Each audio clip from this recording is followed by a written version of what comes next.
Welcome to the Sculptsters, the podcast about digital minis, designs, and the artists behind them. I'm Tom Mason. I'm Bill Thornhill.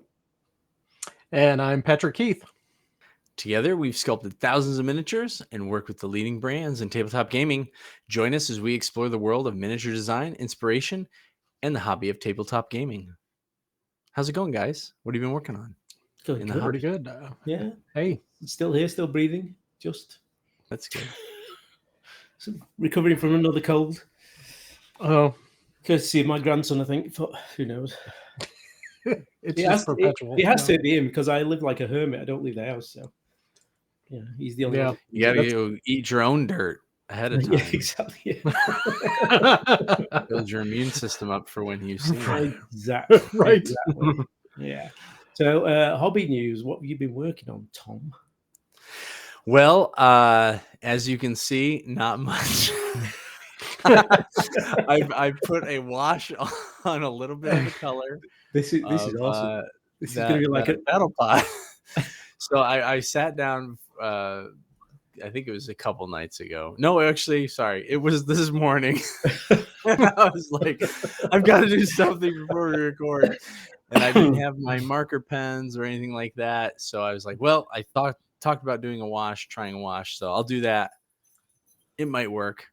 I might go ahead and just do it anyways, just because I have a tendency I have a bit of an aversion from experimentation when it comes to art. I always want to think I know exactly what I'm supposed to do and try and do that. And it's always kept me in the past from actually progressing as fast as I could. So I'll probably just do it, and it might be an awful mess, but then I'll know it will be an awful mess and I won't do it again. Well, that's how we will learn, isn't it? So when are you thinking this will be finished, this masterpiece? Well, the idea is to have like a whole squad of those plus a few Veritech fighters so that I could possibly play this with folks at Adepticon this year. Oh, cool. All right. Yeah. Hopefully not as long as it's been taking, but I haven't been doing much hobby. The only other hobby thing I did do, and I didn't give you a picture for it, is I printed a couple models. I printed the STL of the month I showed last episode. Mm-hmm. I just realized we call it STL of the month, but we do more than one episode a month. Yeah, I know. But I also printed. I'll save it for when we show it. But the STL that I'm calling out in this episode, I printed that one out too. And I had designs on painting them this weekend. I just couldn't get to it. You can't paint them because you've got that to paint. I know. Yeah, right. This battle pod first. You know, wrong. I did. I cleaned them up nice. I primed them. They're all ready, which is my MO. It's probably a lot of people's MO. You get excited about new miniatures. I think. Yeah. Right. Remember, you can't start painting new miniatures until you finish the miniatures that you've started painting on. It's the rule everybody sticks to. That's right. There are no partially finished minis sitting in anybody's workbench. I've never heard of such a thing. Ridiculous. Right. Well, I've been. Thanks for keeping me accountable, though. I'll try to have it done by next time. Well, it shouldn't take me that long. We wait with anticipation. I've been printing too. I printed off my my biggest piece for the game Malediction, biggest terrain piece, which is a 3-parter that finished today, which was good. That's amazing. And I printed off a really nice kind of sunken statue of like a goddess or something like that, which would be good for kind of Age of Sigmar terrain, I thought. And I got some weird alien kind of like puffball mushrooms, that kind of thing, which I thought would be good for what is it, Stargrave? And I actually got some paint on one of my little robots, but I finished it, and then I don't like the paint scheme, so I'm going to have to spray them over and redo it again. Actually, that looks pretty cool. The metallic color with the ivory color looks. I kind of like that. It looks okay, but it's not what I'm going for. I think because it looks like a rogue trader would own that, because it's kind of got all the gold on it. You know what I mean? Okay, but sure. I want them as more corporate kind of security, so I think they're going to have to be a bit plainer than that. So. Yeah, that's going back to the drawing board. So that was the maybe like a gloss white finish, that looks like plastic kind of. I was thinking something like that, but then chipped and dented, and a bit. Yeah.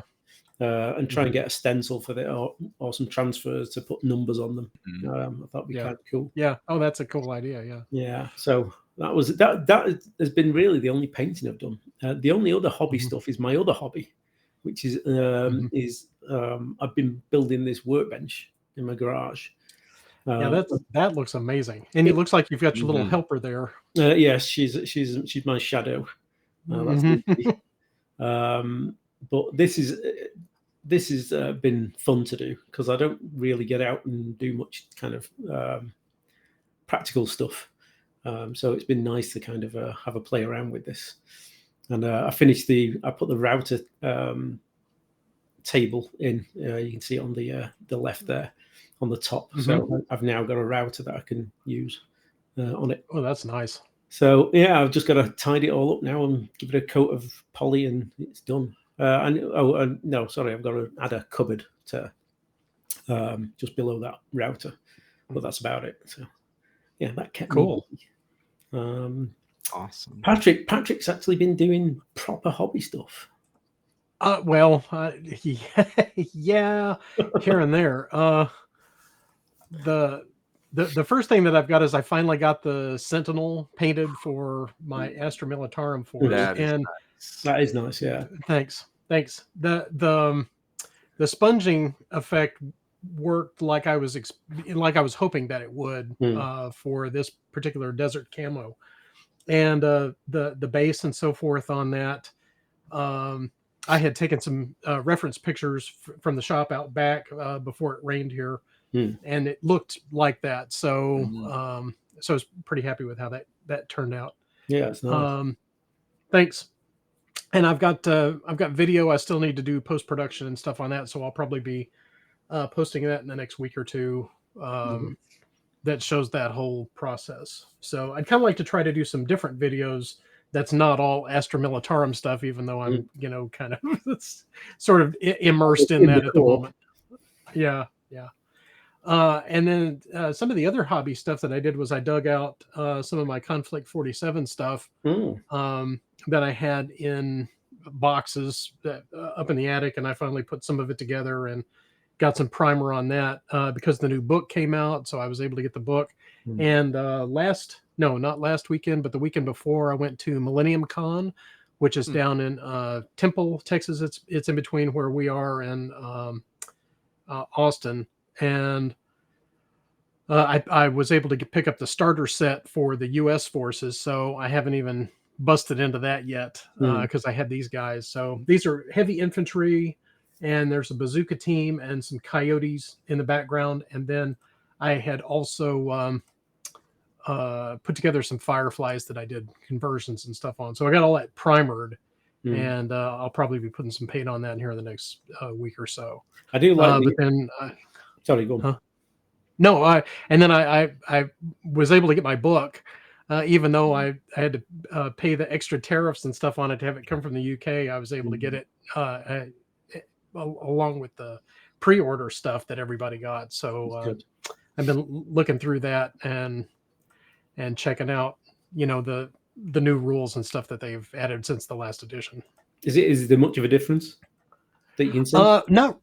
Not really. I mean, they've added a mechanic for what they call rift dice, and it's an extra set of D6 that you have to have, and they've got little symbols on them. And one of the things that I hate in tabletop wargaming is proprietary dice mechanics. But in this instance, it's kind of cool because units that have rift tech, like this rift tech is alien stuff that they've incorporated into their alternate World War II setting. And so they've got like Tesla weapons that are like, particle beams and, that plasma cannons and all that kind of sci-fi stuff that they've added into the World War II stuff. So this rift dice adds a mechanic onto activating your unit where the weapons charge up and then you can fire them, and then there's like a cool down period, and it's a way to kind of keep track of that. So it sounds like heat levels kind of thing. Yeah, or something like that. That's what it seems like. Like I said, I just kind of skimmed through it just to see, what they've added. Was that not in the old version at all? No, the old version of it played pretty much like bolt action, but the weapon profiles had like special abilities that you would able to, like the Tesla cannons would do like so much damage, or they'd have a certain range and that kind of thing. That made them different from other cannons that would be on the tanks or the other artillery and that kind of thing. So it operated a little bit differently. So they've really kind of baked it into like, okay, well, these weapons are going to operate this way. So it kind of creates a little bit of separation, adds a little bit of flavor to it. So rather than it just being the same thing, but just a different profile. So it looks pretty neat. I'm looking forward to once I can get my guys painted. And I know there's a couple of other guys at our local game store that I think they're putting some stuff together. So I'm going to try to elbow my way into their gaming group and see if I can get my guys on the table. And well, I know that the guys that I game with, they're revving up now to play. Oh yeah. Yeah, there's we have a little private chat, and one of the guys, he's constantly posting all his conversions and things that are pretty cool. Oh yeah, cool. So I haven't tried Conflict yet. I've got bolt action. I've got bolt action Americans and Germans. So if you've played that before, it's not really much of an add-on. Like I said, they've just kind of added a couple of things on it. So yeah. But it seems really cool, and I haven't gotten a chance to read the new background because they've written like a whole bunch more fluff or whatever for the setting, and I haven't gotten a time to run through that yet. But that's next, so I want to check that out. Cool. But that's my hobby stuff this round. Well, haven't we been? Oh, I missed two things out actually. I'm going to go back because I got. These are my hobby purchases for the month. I got the new Silver Bayonet supplement for Britain, which is kind of.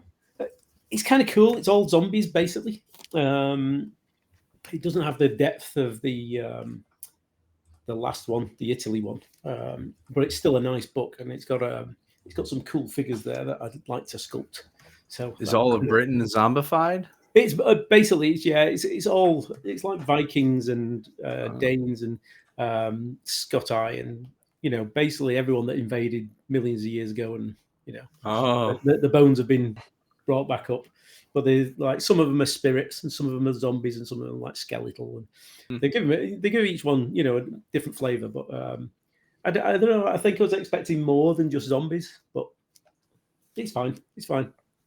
Everything's fine. I thought they'd do like British militia and things like that as new troop types, but they didn't add anything. I think they added Bow Street Runners, which is. I don't know whether it's actually in period, but it works, I suppose.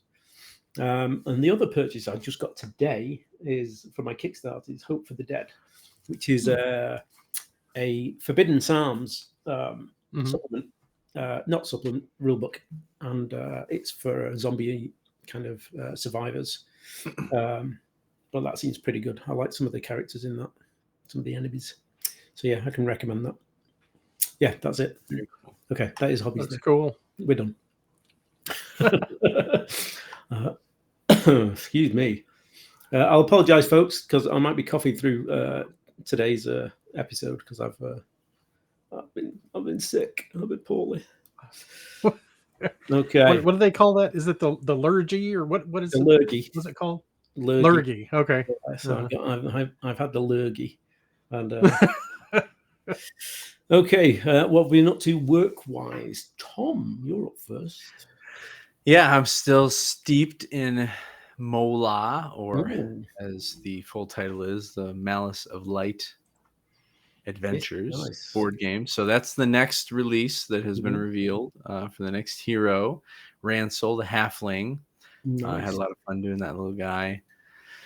Brought me back to the stature of the goblins, which was nice after doing a big human. So, but I'm well deep into other ones. So, but so I'll have more to share on these guys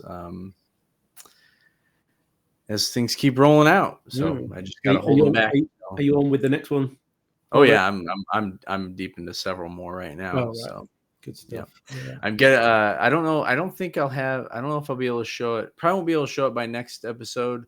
But soon they'll be able to reveal the first villain. Oh, sure. Cool. So I'm excited for that. This is something very kind of different. Yeah, he's a nice character. I like him. Yeah, very nice. Yeah. Patrick, what have you been up to? As far as work goes, I don't have a lot of pictures to show because I'm not at liberty to release those yet. But I did a couple of new pieces for DGS Games for on Shadowed Streets, which is their cyberpunk kind of game. They're going to be, I think they're running demos or something of that at Adepticon next year as kind of a preview or that kind of thing. But yeah, I got 2 more pieces done for that. And then I've got a private commission that I started working on. Then there's, of course, I'm still working on pieces for Tabletop Time over in Australia. So I've still got the Sisters of the Old Blood set that I'm working my way through. As soon as I can show some pictures of that stuff, then I'll see if I can send those over for you on a future episode. Yeah, cool. Then there's let's see. There's a local fellow that I'm doing some sculpting for. He got the license or the rights from Reaper Miniatures to reproduce the biker Sophie on the chopper motorcycle as like a 1/6 scale kit. Yeah. So I sculpted the original figure for her, and then there was another sculptor that did the motorcycle bit. But this time I'm doing the whole thing digital, so we can print that out at 1/6 scale, and I think he's going to try to produce kits of that. So that's another thing that's in progress, and I'll show you pictures of that as soon as I'm able to do that. So we got pictures of your workshop up at the moment. Yeah. So the stuff that I've been working on here, as soon as we got back from ReaperCon over Labor Day weekend, we've been trying to kind of clean out the front room, and so we've got everything moved out. And let's see, I think I've got a couple of pictures of it's we got all the insulation in, which most of it was in already. So tomorrow, actually, my nephew's going to come out and we're going to put the sheetrock up on the ceiling and around the walls. So there'll be a finished front room. So I can start setting that up as our new YouTube studio to start making hobby videos and all that kind of stuff in there. I put some extra outlets along the wall and along the ceiling so we could plug lighting fixtures and stuff in along the top to do video lighting and that kind of thing. So it's really cool. So that's what I've been doing here at the shop. Yeah. So no sculpting then, or that you can show anyway. Not that I can show. I have been doing some sculpting behind the scenes, but it's like I said, as soon as I'm able to show those pictures, I'll send those over. Yeah. Top secret. Okay, fair enough. Well, right. I can show some sculpting. So I've been. I made some colonists / rebels / whatever you want to use them for, armed civilians basically. I'd done a set of kind of Gene Stealer cultish figures a while back, and I realized that they're just humans with bumpy heads. So I took all the heads off, and I just shifted some of the poses around and things like that, and changed some of the clothing and things. And I got a whole batch of new figures, which nice, kind of nice. And they were kind of fairly easy to do. They get the guys with the helmets. People have been saying, "Oh, that's so like retro Buck Rogers. You need to do a whole squad of them." Yeah, that's one thing I noticed when I saw those. I was like, man, those are really cool looking. I'd love to have a set of those. There's like a whole squad of them. Yeah, it'd be super great for Stargrave or something. Yeah. But yeah, I'll probably have to put something together for them now. Now it's the ideas in my head. But I did them. I did 10 of them, and then I did a kind of specialist weapons team with a rocket launcher and grenade launcher, a flamer, and a kind of thermal weapon. So they were fun to do. So I've actually been very quite productive doing them. Yeah, they look really cool. And thank you. And then today I started a Silver Bayonet figure, which is this Highlander officer. I was going to do him as a private, but I think I'll do him as an officer now. But he's basically going to have a big claymore. And originally I was going to do like the basket claymore, they carried, but an actual claymore has got a cross piece, like a traditional sword has. So I'm just going to give him a traditional looking one because he's going to be a badass. So yeah, that's what I've been up to. Oh, and I've been working on commission pieces for the Sharp series, but I can't show any of them, unfortunately.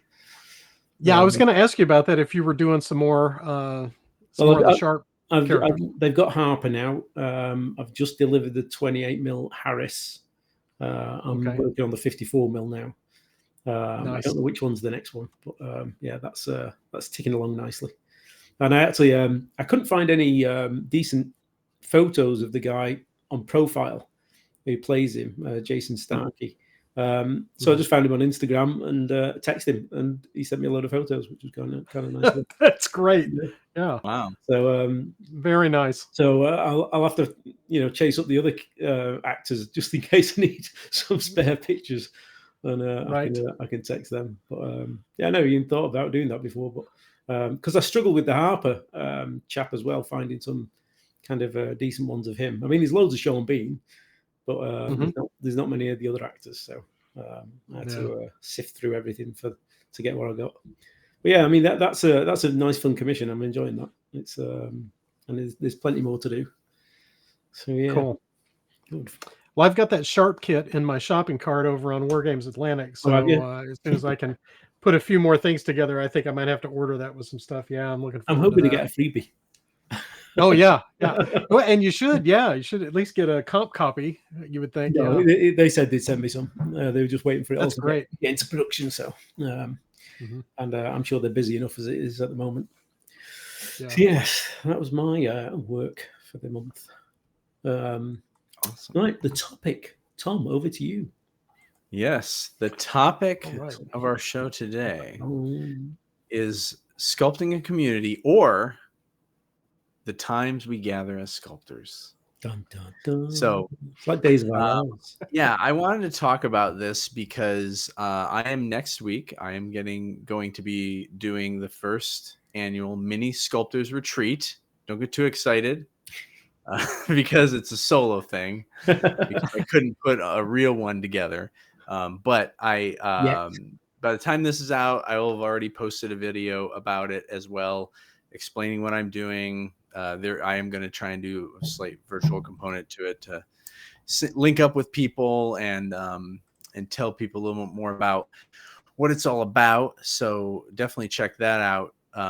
But for here, I just wanted to, in general, kind of go a little bit deeper and hear from you guys, talk with you guys about those sorts of experiences, retreats or gatherings or sculpt jams, as I know you're going to talk about, Patrick, so that we can share, just share and talk about the importance of those or what's been interesting and highlight, just and remember how they went and because that I want to recreate that. That's why I'm starting this sculptors retreat and want to continue to do it. So yeah. So what do you have up right now? So the one you were talking about first, though. Yes. Are you hoping to expand that? I know you sent us a little message about what it was, and I was quite intrigued. I'd be up for something like that. Yeah. So you want to hear a little bit of my pitch? Yeah, absolutely. Yeah. Okay, here we go. Yeah, let's. Sorry, I have to find my page. I was telling you guys earlier that I've got way too many tabs open. I'm having trouble finding things. Okay, retreat. Okay, so let me tell you that. So the mini sculptors retreat. This is something that I was reading books. And I'll go into more. I'll keep it real brief. I earlier this year, I read some things and heard some things that just really hit me. Like I want to put together and do a sculptors retreat similar to some of the experiences we used to have, but also like these experiences that I had read about, which is, sculptors coming together for an extended period of time in a meaningful way, a meaningful event where we can collaborate. You have time yourself just to work and sculpt, but there would be something memorable about it. Not the fact that we would all be together, but there'd be an adventure, and it'd be in a cool place. So the time kept ticking on, and I was like, I might be able to do it. And I had shared this idea with several people, including you guys. But one buddy said, man, even if, because I was telling him I want to go somewhere, I want to make it somewhere different. He's like, even if you just like say it's in your town and rent out a little room or something, see if people come. And so I was like, well, yeah, maybe I'll do that. But time kept ticking. Things got away from me. So I was like, but you know what? I want to do something. I want to do something with this to start it. And that's what's happening next week. So on the 5th, November 5th to 7th, I've taken the time off from work. I'm going on this retreat by myself. I rented out a space or booked time and space at a library so I can go off into a secluded place away from my home, from the regular distractions. And there's a lot of specific things I'm going to be doing at the retreat. There's specific time laid out for sculpting, reflecting, sharing. And then I've incorporated some of the fun stuff too, that'll make this a little bit more memorable than me just, driving down the street to the library to sculpt. Right. So that's, I go into much more detail in my video. And so people can check that out, but do know I will be posting, I'm going to try and do a wider open public, stream of me sculpting. So I'm hoping to hang out with people that way. There are a couple other sculptors who've already lined up time that we're going to, during some of my scheduled time, I'm just going to jump on with them. We're going to talk and hang out. So that'll be nice. So I won't just be sitting alone. Sitting alone in a room. But it's okay because I have a lot of work to do. So I'm also very much looking forward to getting a lot of work done. Because I usually get an hour before I go to my day job in the morning, if I'm lucky, and then whatever time I can take at night to sculpt. So yeah, so having all that nice long time to get into some deep work, you should be fairly absolutely productive. Yeah. So how long is it lasting? It's 3 days. Wednesday to Friday are the official days that I'm following my schedule and going to be doing all the things that go along with it. So, and anybody that wants to join me in it in their own solo version, that's great. And if you're interested in hearing more, comment on this video or comment on the other video, and I'll reach out and make sure you know when and where I'll be doing the streams and maybe any of the other virtual hangouts. Cool. That'd be fun to do. And you plan to do it every year? Yes, and that was really the main reason for doing this and the way it came about, because I was like, you have to start it in some way, just like my buddy told me, because next year, and I've already started making the plans, it is going to be a destination and it's going to be awesome. No, cool. So, is it Disneyland? Is it? It could be someday, but next year it's not Disney because I can't afford it. I'll say it's this is definitely not true, but it's the Disneyland of gamers and artists. Oh, okay. So, but it's still not Disneyland. It's still not really a Disneyland thing. But I'm very as excited about it as I would be to go to Disneyland. Cool. Well, that sounds really good. Well, now is the focus of this going to be like digital sculpting, or are you going to try to do practical sculpting, or is it a combination of things? Or so for me personally, or for people as a whole? For me personally. For this one for you, because you're doing a solo retreat this time. So what are some of the things that you're looking to focus on that you want to accomplish in this? That's a great question. So for me, it will be all digital, but that's because the sculpting I'll be doing will be this big board game project. But my specific goals are to get very far along, but I do anticipate. I've specifically lined up some of the pieces that I'll be doing are going to be doing. I'm going to be focusing on the villains, which are all very different. I have not done a lot of creatures in my sculpting career, or basically things that aren't a typical humanoid hero, for lack of a better word. So I'm really going to focus on pushing myself to explore how to do those kinds of creatures or figures. And I'm also going to try and push myself to try a slightly different technique. I've been toying with it, but I haven't quite gone over the hump.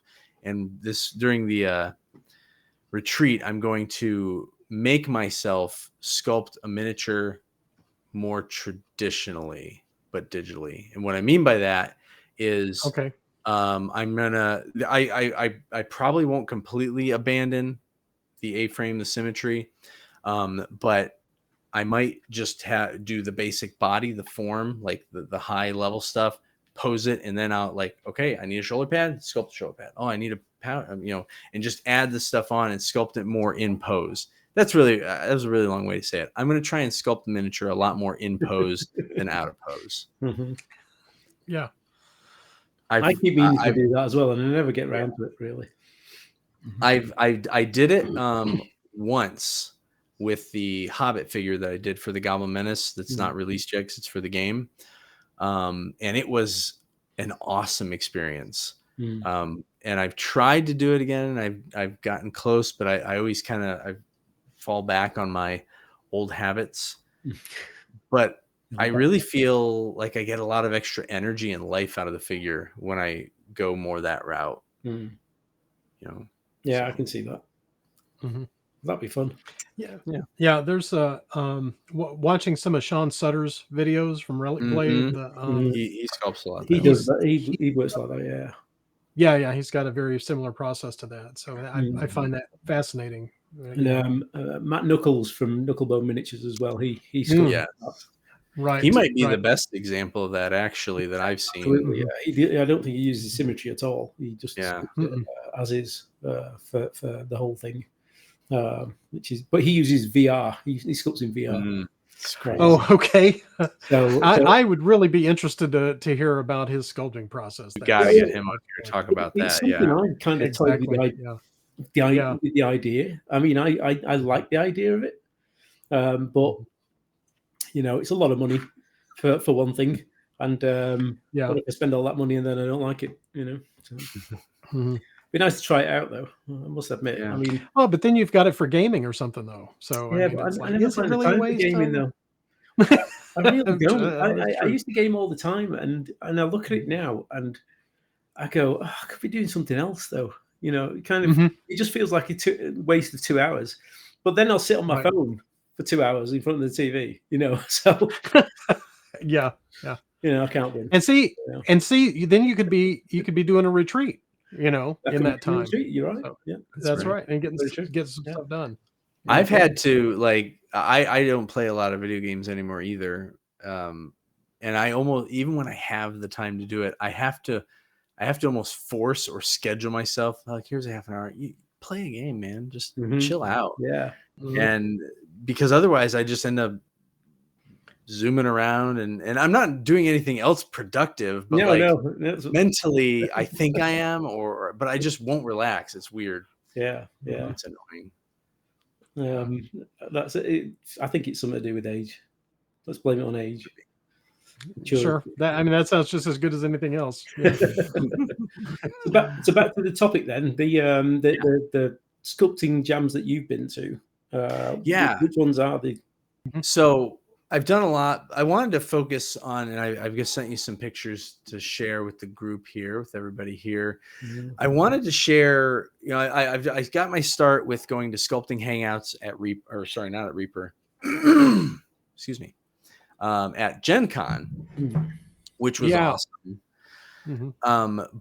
But what I really wanted to focus on and talk about here was the ones that were the most pivotal for me, and this one in particular. So this first image here, this is the very first ReaperCon that I went to, And I think this was a Reaper Con. This might have been an artist con. I can't remember.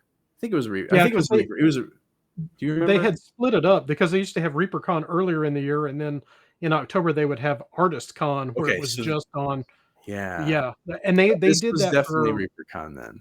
So I'm going to prompt you because I don't know who gave me what photos between you two. Okay.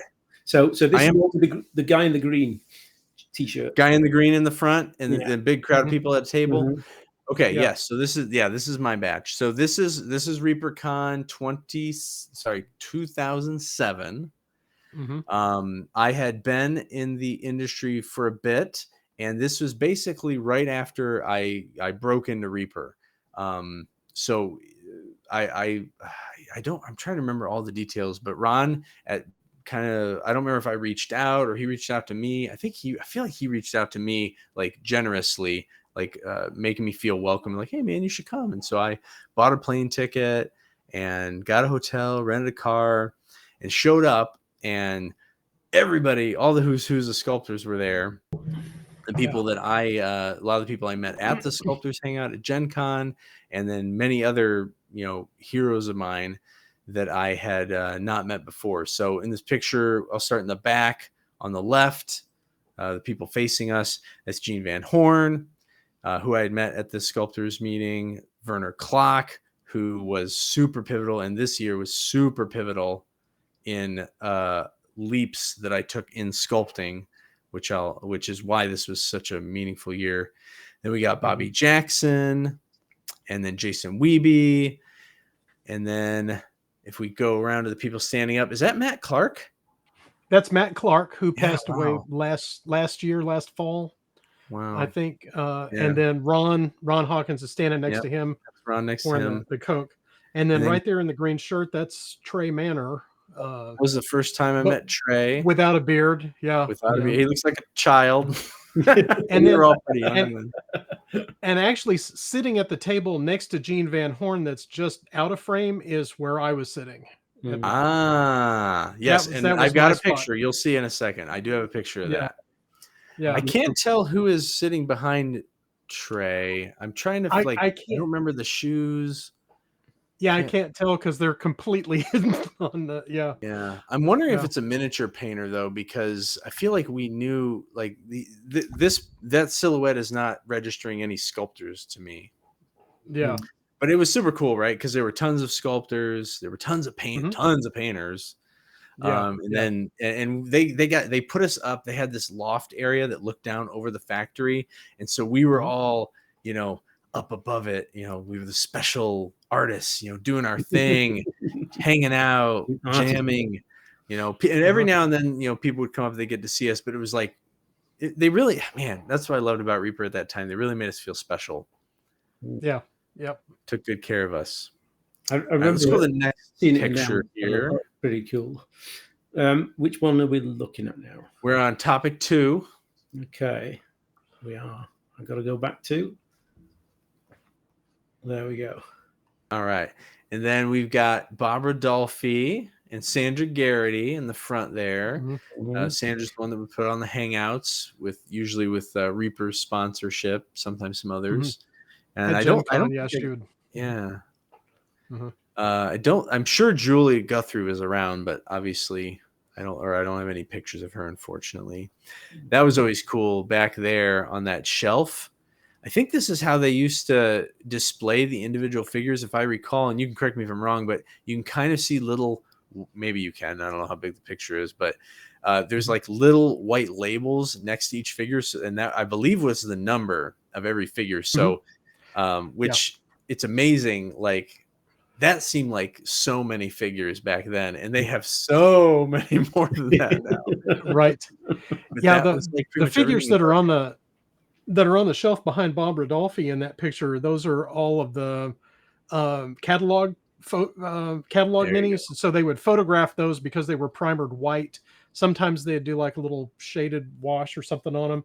And then those are the ones because just down the hall from this room was where they would photograph their display minis. And so that's what all of those were. Some of them were new releases and some were just, stuff that they had in the catalog for a while. So yeah, that was Cool. And that's only a part of like what you're saying, what they had.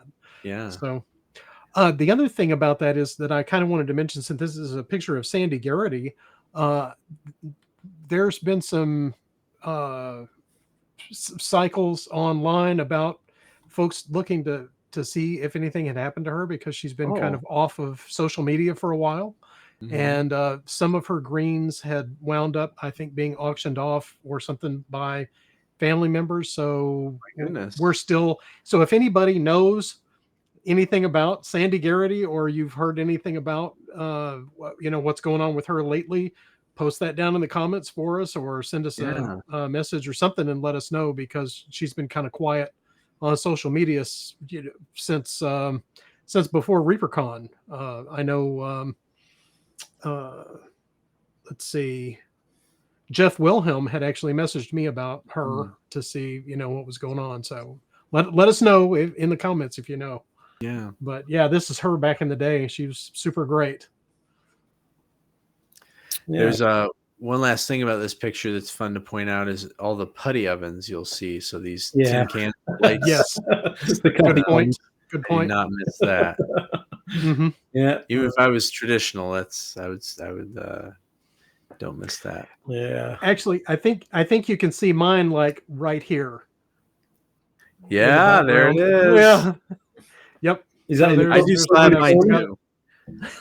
Yeah. Is that over in the corner? I usually just let my putty self-cure, because I'm usually using the polyclay if I'm doing traditional. Right. So all right. Let's go to topic 3 and see a young dashing gentleman. Oh my gosh. That's when I was brunette, actually. Find it. Wow. So there's our Patrick. You look like you got a nice table there you're working at. You got your own little spot, all the stuff. Yeah. I don't know whether this was the year. I'm flicking through them all, and people can't see them. It's the way you've labeled it is kind of weird. I'm sorry. I don't know which one we're on. Describe the picture, and I can put it up. It's Patrick holding a spaceship. Patrick holding a spaceship. I don't think I have Patrick holding a spaceship. Oh, I uploaded it later because I forgot to. Sorry. Okay. All right. So we'll just. I put it in the message that I did. We'll just skip right over that one. That's fine. You can't get the staff in days. I can't work like this. All right, well, we'll skip over there. We're gonna skip over picture of Patrick. He looks great. That's fine. He's got a really cool scratch-built spaceship. Wait, yeah. Do you remember what that was for? Yeah, it was for a short film that I was working on, and I had made a little sci-fi video and built a practical spaceship model for it, and shot it against green screen and did like a bunch of digital compositing stuff when I was doing that kind of thing. So anyway, that's what that was about. You were just, I mean, I know you had sculpted, but you were really like just making the turn to be like, I'm going to be a miniature sculptor, and so you were still really steeped in a lot of the film still at that time, weren't you? Yeah, then because my sculpting stuff, I came out of as hobby stuff, and I never really considered that as like a career thing, like to make money at until later. Yeah, I'm still waiting for that to happen. Wrong industry. At some point I will be able to make money at this. I just don't know when that's going to be. So maybe when the rest of this is gone, I don't know. Yeah. So yeah, I'm not holding my breath. All right. Well, I have one picture left that you should have, Bill. Okay, which is topic 4. It's the green. It's the green. Okay, I can get to that one. Yeah. Yes. All right. This is in progress shot of my very first Reaper miniature, which I spent way too much time on, but it's still one of my favorite. I was really proud of it. I don't know. There was maybe 1 or 2 other figures I did for them where I felt like I was able to get really hard, crisp edges.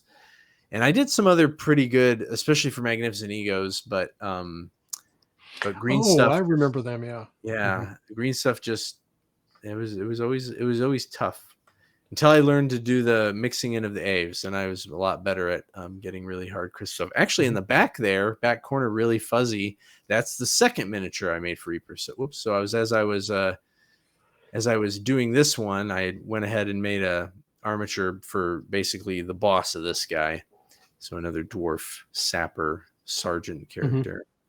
And look at that. Look at how many tools I had. So many tools. That's a lot of tools. And look at that classic brown stuff there for the axe. I know. On that. I hate it. Never ever used that stuff. Never tried it.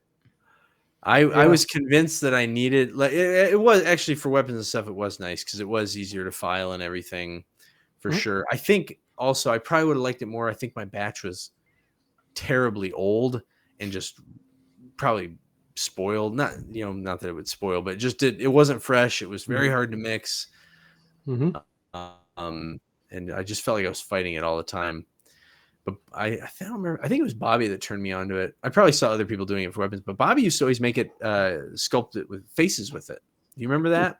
For a long time, he would sculpt all his faces out of brown stuff, and I'm like, "Oh, I'm gonna do that too." And I'm like, "What is going on? This is dumb." I don't even know if I definitely tried it, but I don't remember if I ever finished a figure with a face. Yeah, I don't think I ever tried it. I think for hard line stuff, I used to get milliput and mix it with green stuff.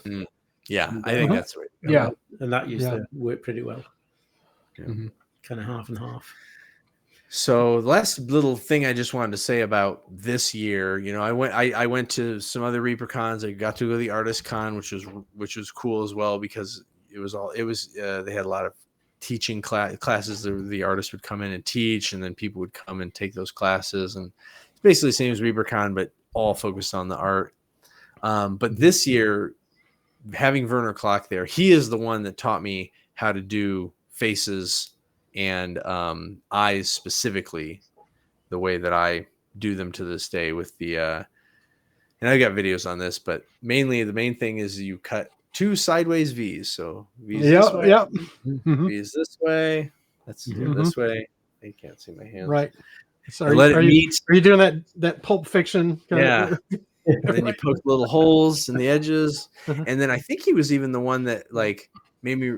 No, I can't remember. Do you remember if he would draw the nose out of the? He's good enough. He probably could have done that. Sometimes he would do that, and sometimes he would cut like a little wedge and stick it on and then smooth. Yeah. That's because I took his sculpting faces class, and then I took another one which was like sculpting accessories, and that was the one that taught me like all of these tricks of like, oh, here's how to flatten out a piece of putty and slice it out and then rip it off the plastic in order to make a belt, and all of these kinds of little that's right.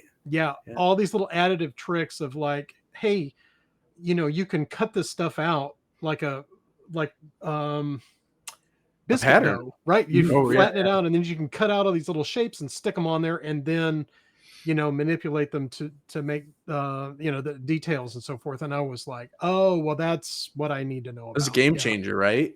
Yeah, it was. Because I never really thought of it like as an additive type of process. Squish the ball on there and pray to God I could move it into shape. Right. Yeah. And before it cured. Yeah, exactly. Before it cured. Yeah, but no, he definitely. I'm glad you reminded me of that. I thought it was, but he was the one that definitely taught me to. Because I was terrible. I hated drawing the nose out of the face. But as soon as I realized, I don't have to do that. I can just tack it on, and it just leveled up so much. Right.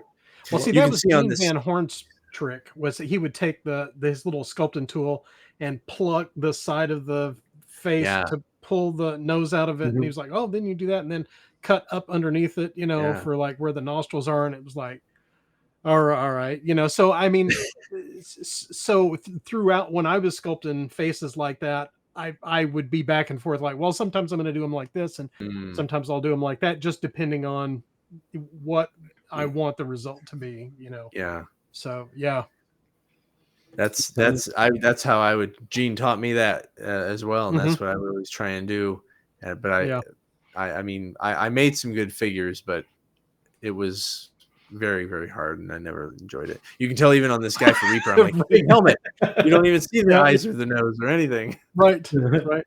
Well, I used to do because I was having trouble, with symmetry on getting the eyes right on both sides. Sometimes I would have the girls like hair, over Oh, one smart. eye That's or just like her smart. hat, So it's like I'll pick the best eye and then cover the other one up, So with something. I love it. I did. That's There was a lot of master things I did sculpting like that. technique right there, I people. wonder if Yeah. it's like when you draw, they say do the one that's going to be the worst first, Yeah. because then it's easier to match up with your your better side. Right. We used to do that. The only last takeaway I wanted to give everybody is don't be afraid. If you're ever in a situation with somebody that's a master like Werner, don't be afraid to ask, because I was so nervous and I just happened to be next to him sculpting, and I finally got up. I mean, like I just asked him, do you have any tips on sculpting with faces? And boom, he showed me everything Patrick laid out and changed my life. So yeah. It's amazing, and that's the whole point of having a thing like this, to begin with. It's particularly if you've got 2 or 3 sculptors that are like, well, we've got experience, or in this case with like Reaper, that's like, well, we would bring in everybody, right? They would have like their whole stable of sculptors come in, or as many as they could get in, all at the same time. And so it was just this giant conclave of experience across all of these different types of sculpting, technique wise and subject wise, that you could just mine at any moment like that. And they were offering classes like 1 or 2 hours where it's like, well, you could sit with somebody, like 4 or 5 people in a little setting, and then they would have topics that they would teach. But then in between that, like in the pictures that you were showing, it's like, well, we would just be sitting there just working on our own stuff, and like you could just walk up to him and like, hey, like I'm having trouble with getting the sword symmetrical. How do you do that? It's like, well, you scrape here and then you scrape here and then you scrape again, and it's like eventually it's going to be symmetrical. And it's like, well, you'd hope so, so there's no trick to it. You just have to keep scraping. Going. Sometimes that's what you need to hear, though, right? You think there's a magic trick, and like, no, you just gotta and sometimes there's not. It's as you think. You gotta. So we've got your pictures up now, Patrick. Yes, tell us about yours. Well, these are I think I did this like 3 or 4 times. It's the first one started out, and I think the pictures that you have in here are from the very first Sculpt Jam that I did, and it was just basically this was a 1-day event, and I promoted it like a couple of months ahead of time. We picked a date, and it's like, okay, well, it's going to be on this Saturday. And fortunately, because I was sculpting for Reaper as a freelancer at the time, I talked them into like, hey, since you guys aren't using the trailer, because they would have classes. They would have sculpting classes in this trailer outside in front of where their main shop was. And I said, well, if nobody's using that, can I book it for like a Saturday and have people come out and do a Sculpt Jam? Because on Saturdays during that same time, they would have paint club in the break room at the shop. So customers and just regular folks would come in and just congregate and paint along with, Anne and the painters and stuff that were on staff. So I was like, well, hey, I want to do like a sculpting thing. So the pictures that I've got in here, they're just, random. I think there's like 3 pics in there. Yeah. The first one is just like a wide picture. It's like, it's a couple of my buddies that I knew. Chad Hoverder is there. So I was going to ask if that was Chad. Yeah. I feel like I recognize almost everybody in here, but I can't place them all. Yeah, in the first picture, that's hidden behind the lamp in the bright green shirt. That's Chad Hoverder, and then sitting next to him is my buddy Brent. And Brett wrote Counterblast, the first Counterblast for us. It's Brett Elmanson, and then Vicky is sitting in the wolf shirt in the back, and she's working on some stuff. And then sitting next to Vicky is Meg Maples, who was also the staff painter she went on to do be a staff painter at Privateer Press, working on their War Machine stuff. And then that's Todd Thrash sitting next to her, and then my buddy Brian Keto in the foreground. So it's So we had like a pretty good group.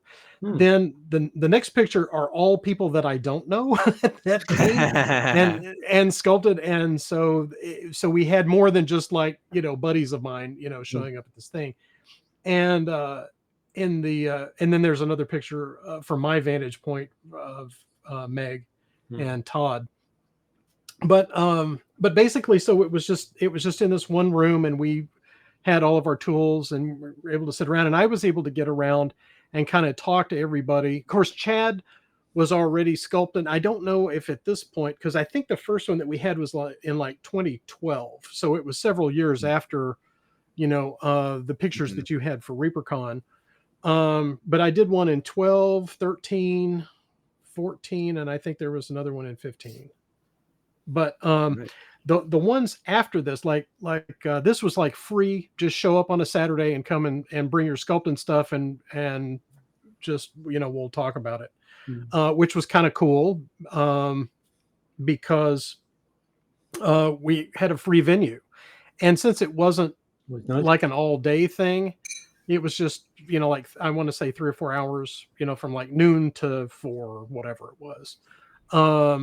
We didn't really have any like a break time or any of that kind of stuff. The subsequent ones that I did, I was able to book like ballroom space at a nearby hotel, and so we wound up having to charge a little bit for admission on that for everybody, and it was like 2 days, and some people came and stayed, so it was almost like a convention in a way. But we were able to reserve the ballroom for people to set up their tools and set up lights and stuff in there. And I at the time, this was, I want to say it was before I had camera and stuff on my cell phone, so I didn't really get pictures of that kind of stuff, which is kind of weird because I've looked through my archive in order to find these, and I didn't see any photos of the events. But I do remember Chad came to those, and Micah Nichols, who's here in Commerce, that's north of us, he came a couple of times, and then we had a bunch of just regular folks. I want to say not muggles, but non-professional sculptors, folks that were interested in like they hadn't sculpted before, they wanted to be find out what it was about, that kind of thing. Didn't have a lot of experience in working with putty or any of that. And so we built armatures, and because it was kind of like a 2-day event, we took a break. We went to dinner like the first night, and then the next day we'd come in and work some more on what we were working on. And we did some polymer clay. So I brought like a little toaster oven for people to bake their polymer clay in that. In one of the pictures. Yeah. So so that way it was an opportunity for them to experiment and be exposed to different kinds of sculpting materials to determine, okay, well, which one do you like more? Do you like working with green stuff, or do you like working with polymer clay? Or here's a process using like several different materials. So it's like when you build your armature, it's like, well, I like to block mine out with milliput or like Abe's epoxy sculpt and give it kind of a more rigid core. And then I would work softer materials over that. And then, it's either, green stuff or gray stuff, which was the Craft Mark Procreate, or even polymer clay, that. So that was a lot of fun. And then, so we'd work a little bit in the morning on the first day, take a lunch break, and then work some more, and then, have dinner. And then the evening was kind of free. So we'd all just kind of sit around and just talk about, it was that opportunity, like you were talking about, Tom, where it's like, hey, reflect on, what you did during the day, or what do you want to do tomorrow, or, what have you got? What do you want to bring, or what do you want to get out of it, and have an opportunity, kind of a free time to kind of do that. So that to me is important, or almost as important as the intense work part, is to have, a big chunk of time to like absorb what you've been exposed to, or look forward to that. So now, would you recommend these for like amateur sculptors to go and attend? piece kind of thing? I would, yeah, because even Starting if out. you any experience, but you have an interest in learning about the process, this is the best opportunity for you to find out if it's something that you want to continue to Mm, do or not, because good point. you've got because of the resources available, like instantaneously. Yeah. So you're sitting with a person that's got all of the experience, and you can find out, oh well, if I do this, what's going to happen, or whatever, and you can actually work through it and discover, oh, I like this part of it, or I don't like this part of it, or I just want to, this is great to help me do my hobby stuff, Yeah. but I don't think I want to do this as a career, Yeah, and kind of that's thing. fine. Most people, Which people want is it for great, the hobby, but yeah, but people do want to level up their skills, because it's like, even if you're going to, like, oh, I want to enter a painting contest, like the Reaper MSP Open, or Nova, or what, Capital Palette, or Golden Demon, or whatever, and you're doing conversions, or it's like, oh, I need to add on some stuff to this model that I've got, or do conversions or whatever. You're going to get those skills, or those techniques. It's all going to apply, because even though you're not sculpting the piece from scratch, if you're just doing a conversion, if you're using green stuff and you're using the materials, then the skills and the techniques are still required to do the things to get the results that you want. It's the same thing. Yeah. Yeah. So a good resource for people starting out, definitely. Oh, absolutely. Yeah. And the other place to go is Tom's YouTube channel, which is a line of information. It's one of the reasons I started it. Yeah, I thought you'd just pimp you up there. Thank you. When you go to these now, I imagine they're a lot bigger. The like Reapercon, things like that. Is there a mix of traditional and digital now? Well, let's see. The last time that I went, tell me. I haven't been since 2019. Yeah. Mostly when I go there now, I'm kind of confined to the vendors area, because we're selling the bombshell stuff. And at the other end of the hall, they've got the artist alley, where the sculptors and the painters and stuff have their things set up, where they field questions and all this. Most of the time, most of the artists, when I try to get over there and visit with them, they're in classes. So I would imagine that they're fully booked, the whole time. It's like I often hear about sculpting and painting classes selling out.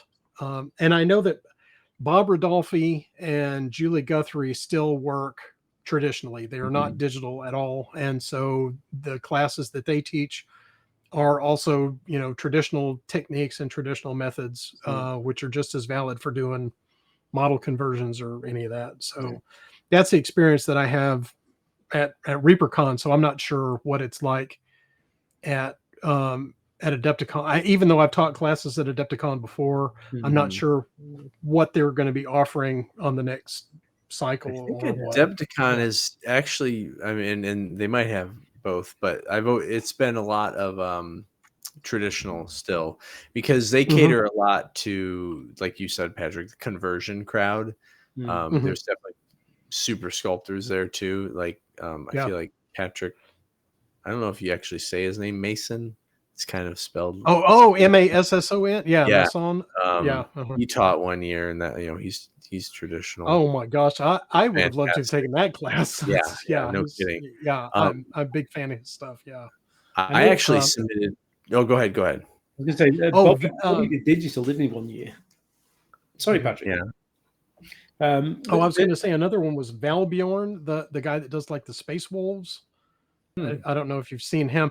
He's kind of a big, tall, like a big Viking guy, and he does Space Wolf conversions, and he's got a YouTube channel, and his Instagram account is unbelievable. I'll see if I can look that up, and we can put it in the thing if you want to check out his stuff. But it's all traditional, it's conversion work. So and I know he teaches at Adepticon there too.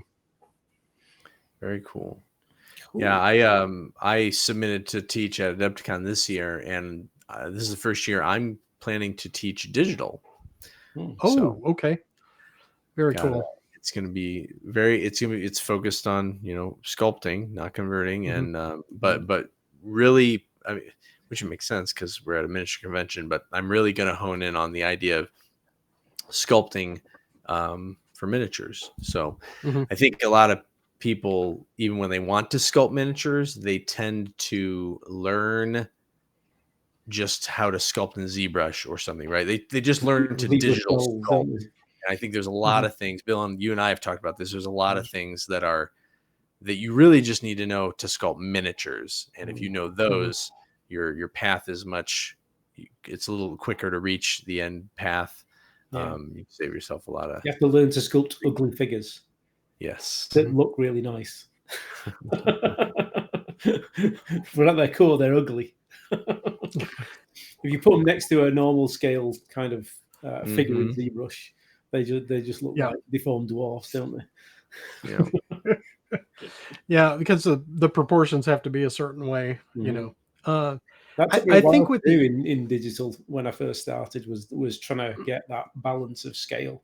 Because when I first printed my first figure off that I'd made, it was like just paper thin. It was just, there was no way that was going to be a miniature, Yeah. Like, well, yeah. So you have to go back to the drawing board and start again. Yeah. Well, I think that's probably what's going to be a contributing factor to people being interested in sculpting digitally and moving into that, is the proliferation of 3D printing and how big of a hobby that is as sort of an adjacent hobby to miniature wargaming. So, because just in the past 5 years, the amount of, you can just look at the growth of my mini factory and, and what they've done on that there's a lot of folks out there printing their own stuff and they're interested in making their own stuff. And they want to know, well, now that I have a printer, I can kind of make my own either parts or my own sculpts or whatever. So, and Blender's free and Nomad is pretty cheap. Nomad's available now on PC as well. Oh, wow. Right. They've just released the PC version. So there's plenty available for people to jump in on without having to pay a subscription to ZBrush each month. It used to be pretty prohibitive. It is. It still is. I've still got my old copy of ZBrush, clinging on to that for dear life. I'm trying to get out of the subscription cycle, and so I need to get into Blender or something else. I'm thinking the same. I've got a couple of Blender courses that I've bought on Udemy, and I'm just thinking I really need to sit down and start and learn Blender, just in case something happens with Max on and they just take it away. Right. Then you're right. You never know what's going to happen. Yeah. I love what you just said, just in case something happens to ZBrush, because I've always thought of this with a lot of digital tools. Obviously, I use them now, but I used to have this thought like, they can't take my pencil. They're just going to take my pencil out of my hand and break it in front of my face. Like there was this mental image of like why I wanted to only do traditional and stay that way. Cause I'm like, I can always just go get another pencil. Like that's not going to vanish. But you're right. Like in some cases with some of these digital tools, they they don't even go away. Right. They just do an update and something doesn't work the way it used to work. You're like, what? It's like you just took my pencil away and gave me that charcoal instead. And any bugs that are still in that last version that we got for with the lifetime license, any bugs have never been fixed because you don't get updates anymore. So if there's a bug in it, and there are bugs, it's there to stay. So I must keep my focus pretty narrow because mine is like super stable. Almost the one thing that I deal with all the time is whenever it auto saves, it puts my pen pressure to max. So I have to tap out and then tab back in, and then it works. That pisses me off so much. Okay. It happens to you too? Because then you have to wait, don't you, for a little while until it calms itself down and then goes back to normal. Yeah. And the other one is, I haven't experienced that. You know when you can project a picture onto the screen so you can use it as reference. mine crashes every time I try and the little wheel you've got for adjusting things. Yeah. As soon as I get out of that, it crashes every Oh, single time. man. Can't use it. Oh no. Yeah, every single time, and I have no idea why. And it's really annoying. That's awful. Yeah. Yeah. Sucks. You're on 2022 something? Yeah, 2022, I think it was. It's Yeah. the same one as mine. Yeah, that's weird. But I mean, I've reinstalled it a couple of times, and it's on a new PC now, and it still does it. So mine's cursed, I'm afraid. So yeah, Blender I think is the way ahead at some point when I get time. When I get a month off, which will never happen. Right. Well, it's just a matter of going into it and finding all the buttons that. Yeah, that's all it is. That is really all it is. I mean, the sculpting's fine. It's not learning the software where everything. Learn how where all the little things are. It just takes time. Yeah, that kind of thing. I should really do an hour a day and just get myself used to it. Really. But hey ho. Cool. All right. Well, you want to move on to our? Can we do the STL of the month? We'll do STLs. This episode's STL picks. Yes. Okay. Let me find myself here somewhere. Find yourself, Bill. I've been trying to find myself for years. Not working very well. Okay. So I think, Tom, you're first up. Oh, I'm first because of my poor naming conventions. And the first one is from Battle Yak Miniatures. Is that yours, Tom? Nope. Patrick, then you're on. It's mine. Okay. It's yours. Sorry, I thought it was Tom.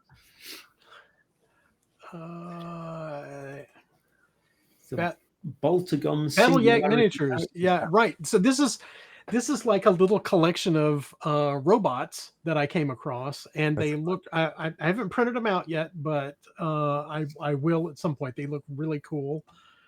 So yeah, this is Battle Yak, and it's the Boltagon Singularity Character Pack. Okay, and I want to say that they're modular because in some of the other pictures that I haven't included here, you can go to look on their thing on My Mini Factory and check out some of the other stuff that they have. But it's a very steampunk vibe across their entire collection, and so they've got these little steampunk looking robots. And what I found that was the most appealing to me about it was kind of like what we were talking about earlier, where it's like if you look at the single guy, even though it's like a mechanical sculpt that's hard surface because it's clearly like metal, both rivets and that sort of thing.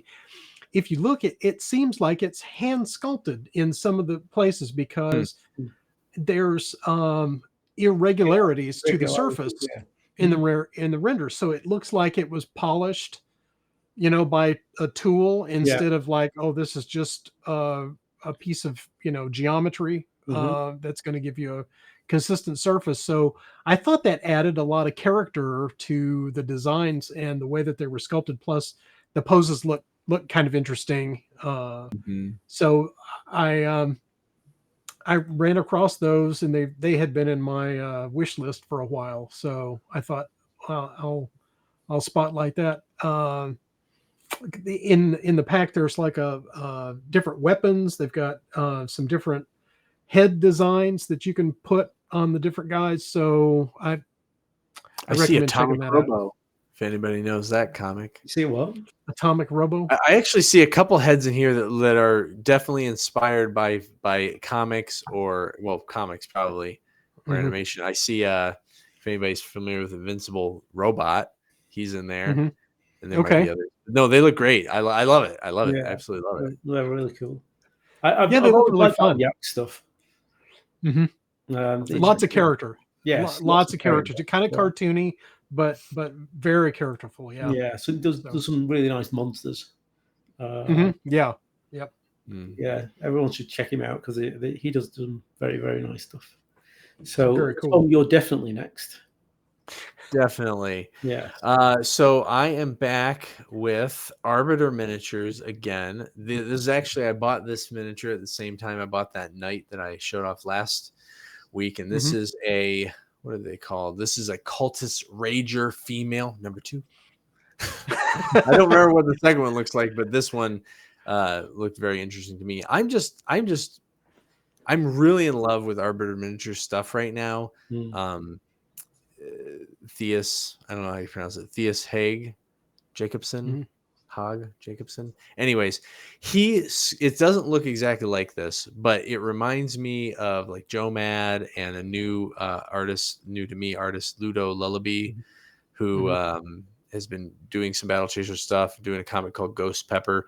There's just this, it's just totally comic book in miniature to me. And the proportions are still great for miniatures, but there's a lot of life and action. And this is the kind of thing that I'm talking about when I was saying like trying not to sculpt in symmetry. This to me looks like the figure was posed and then he went ahead and, just jammed all over it, building up forms and cutting in details. And, it's not so mechanical looking.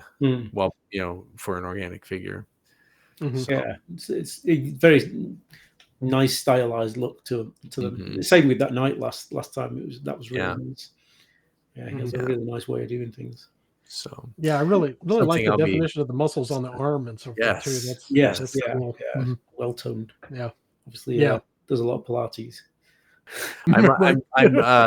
I will probably take some time, whether I actually do it on a figure that I'm doing for the job, for the game, or if I'll just take some time to do a little bit of study. I'm going to try and sculpt, like I'm going to pull these figures up and I'm going to try and sculpt what I'm seeing and see if I can kind of replicate what they're doing here.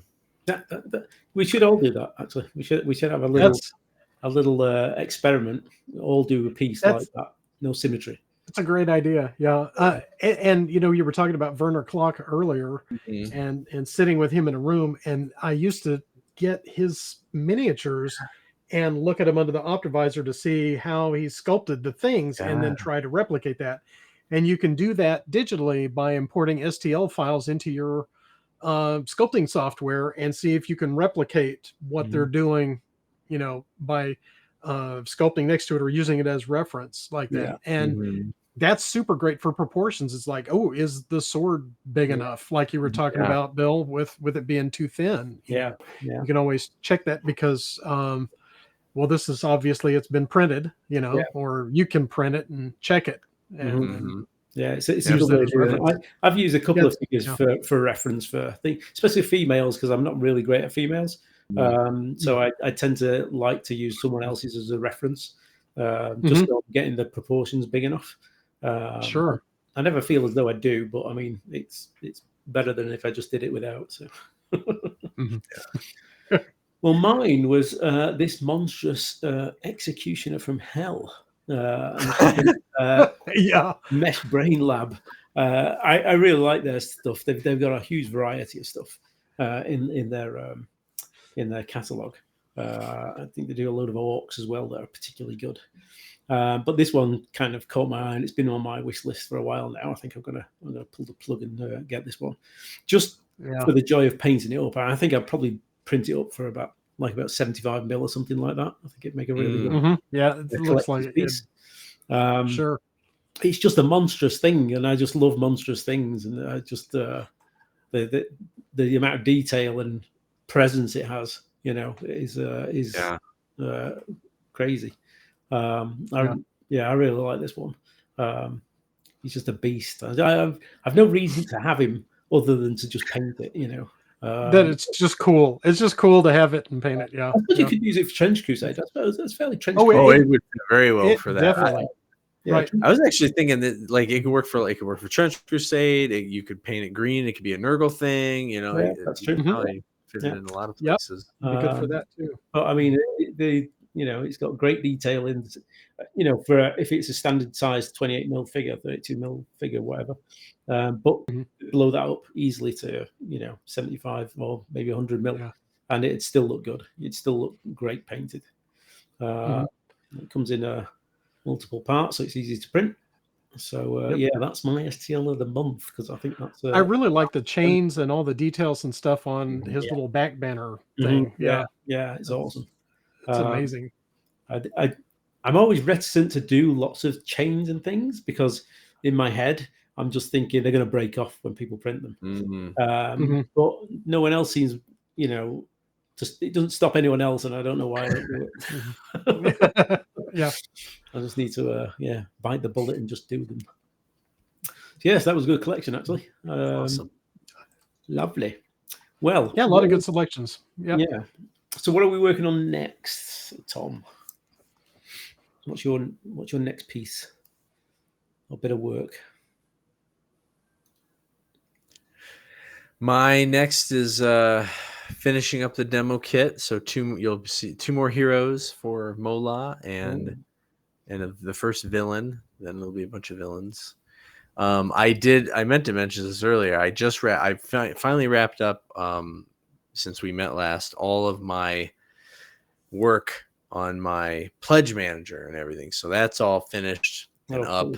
So if anybody goes to effigyminis.com, you can late pledge for the Goblin Menace heroes, see all of the finished sculpts of the special characters, stretch goals, and things like that. So that I'm very glad to be done with. I'm doing a lot more sculpting now. That was taking a lot more time away than I had anticipated originally. So I can imagine. Mm-hmm. You, Patrick? Let's see. I've got a couple of things that I'm working on for us. I've got a 75 millimeter character and bust that it's our little Esmeralda pilot, retro pilot character, and so I'm enlarging that and making a 75 millimeter and bust version of it. Nice. And I'm not sure exactly when that's going to be out. There's a lot of textures and details that I want to add to it since it's going to be a larger display piece. So that's the next thing. As far as client work goes, the stuff that I had mentioned earlier that I'm still working on. The next thing that I'm doing for DGS for their Cyberpunk game is actually like a witch hunter type of character, the crossbow and all. I didn't know they were doing a Cyberpunk game. That's cool. I'll check that out. Oh yeah. It's I want to say it's kind of a cross of like Shadowrun and Cyberpunk and that kind of thing, because there's fantasy elements to it, and there's 4 or 5 different factions in that. So I've done 2 so far, and this is the 3rd one that I'm starting on next. So awesome. Yeah. How do you busts sell? Are they good sellers? Busts? Busts. Yeah, they are. And we wind up doing a lot of business of those at the shows. In the web store, not so much. We get a lot more sales with like individual, like single gaming figures and that kind of thing. But when we do ReaperCon and Adepticon, we usually sell out of the stock that we take a lot of times. So I just didn't know how popular kind of bust painting was, but obviously it is rather popular. Yep. Well, I'm going to be doing more of the sharp stuff. Like I say, I've got to do the 54 mil of Harris. I haven't got really a concept in my head yet, but I better have, because I've got to start him tomorrow.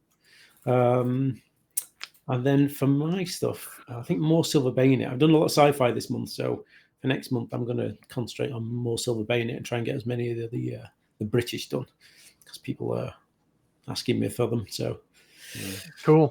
Must appeal to my audience, as they say. Right. Good stuff. Very cool. Okay then, it's a wrap. It's a wrap. That's a wrap. Well, thanks for hanging out, guys. Look forward to doing it again.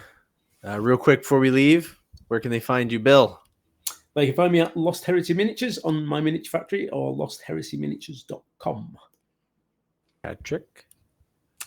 You can find our web store for Bombshell Miniatures over at bombshellminis.com. And if you have any interest in seeing any of my hobby stuff, that's going to be over on YouTube or Instagram as Table Ready or Not. And I am on effigyminis.com, or you can find me on YouTube at Tom Mason Sculptor. All right. Awesome. Thanks, and everybody. Those links should be down below. So I guess we will see you next time. We can do links now. Cool. Yeah, we can do links now. Yes. Yay. All right, bye, guys. See ya. Bye, y'all.